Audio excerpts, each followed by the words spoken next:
இப்போ நீ இந்துன்னு சொல்கிறாங்கல்ல, நான் கேட்குறேன், எச் ராஜாவும் இந்து தானே, நிர்மலா சீதாராமன் இந்து தானே, எல்லாம் கணேசன் எல்லாருமே இந்து தானே, எல்லாம் கூட்டு போய் பாண்டி கோயிலில் நாங்கள் கிடா வெட்டி சாமி கும்பிட்றோம், நீங்கள் வந்து பிரசாதம் சாப்பிடுங்கன்னா, அங்கே கிடா வெட்டி வந்து கறி குழம்பு ஊற்றுறதாயா பிரசாதம், அங்கே நீ சாப்பிடுவியா, நீன்னு இந்து தானே, சாப்பிடுவியா நீயே?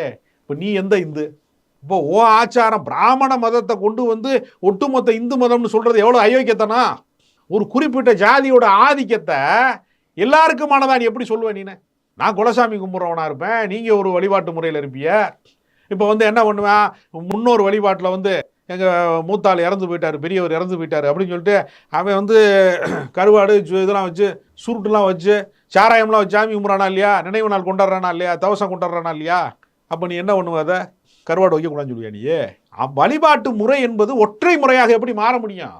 ஒரே மொழி தான் பேசணும், ஒரே உணவு தான். இப்போ இராணுவத்துக்கு எல்லாத்துக்கும் தயிர் சாதம் போடுவியா நீயே? இந்திய இராணுவத்தில் இருக்கிற பூரா நாளையிலேருந்து அசைவம் சாப்பிடக்கூடாது அப்படி போயிடும். புளியோதரையும் தயிர் சாதம் போட்டேன்னா ஏற்கனவே சீனாக்காரன் ஆக்கிரமிச்சு 2000 கிலோமீட்டர் உள்ளே வந்துட்டான், கொடியெல்லாம் கட்டிட்டாங்க, அவன் ஊருன்னு சொல்லி அவன் தாலுகாவெல்லாம் ரெக்கார்ட்லாம் பண்ணிட்டான். அதை கேட்க துப்பு இல்லாதவங்க தேசபக்தியை பற்றி நமக்கு வந்து பாடம் நடத்துவாங்க. அதனால் நீ வேணால் நாளையிலேருந்து வேணால் இந்திய இராணுவத்துக்கு தயிர் சாதம் புளியோதரை போடு, ஊறுகாயம் போடு, சாப்பிட்டு விட்டு அவன் எப்படி போரிடுறான், எப்படி வந்து இராணுவத்தில் வந்து வேலை செய்கிறான்னு வேணால் பார்க்கலாம்.